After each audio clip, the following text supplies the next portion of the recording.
Сәлем достар, сіздермен бірге мен Гүлназ. Бүгін сіздермен пиццериядағыдай дәмді, жұмсақ болып шығатын пицца пісіру рецептімен бөлісемін.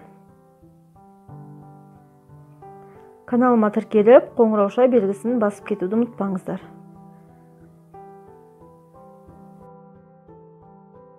Толық рецепті видеоның астына қалдырамын. Алдымен ұнымызды електен өткіземіз.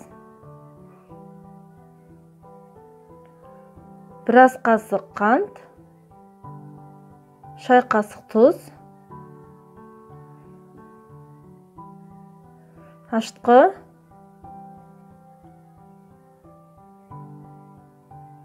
зәйтүн майын және қайнап суыған жылырақ суымызды құйып араластырамыз.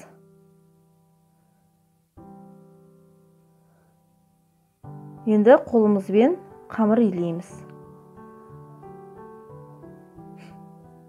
Қамырымызды өте жұмсақ қылмаймыз.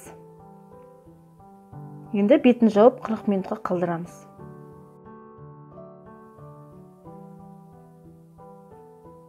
Қырық минут өтті. Енді нанымызды екі бөлікке бөлеміз. Осылай қолымызбен домалақтап аламыз.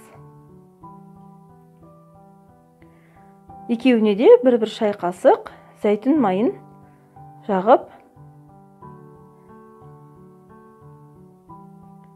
барлық жеріне жеткізетіндей етіп, кішкене осылай илеп қоямыз.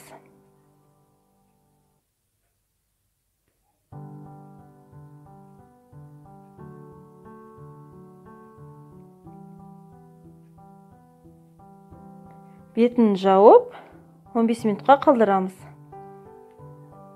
Енді соусымызды дайындау үшін помидорымызды турап, блендердан немесе мясировкадан өткізіп алуға болады. Табамызды қыздырып, 5 ас қасық зәйтүн майын құйып,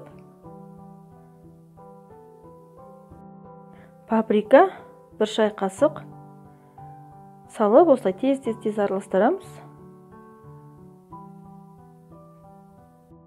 Енді чесногымызды салып, қызарғанша осылай жылдам араластырып жібереміз.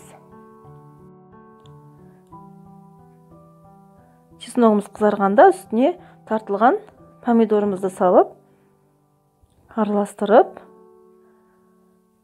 7-8 минуттай қоюланғанша осылай қуырамыз. Міндетті түрде араластырып тұрыңыздар.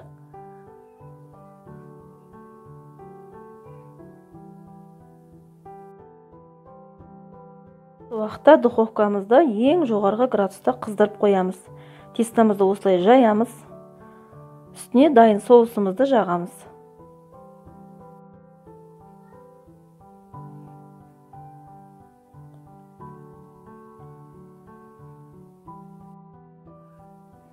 Сырымызды осылай барлық жағына жеткізіп саламыз. Бұл пиццамызды колбасамен жасаймыз, яғни пепперони.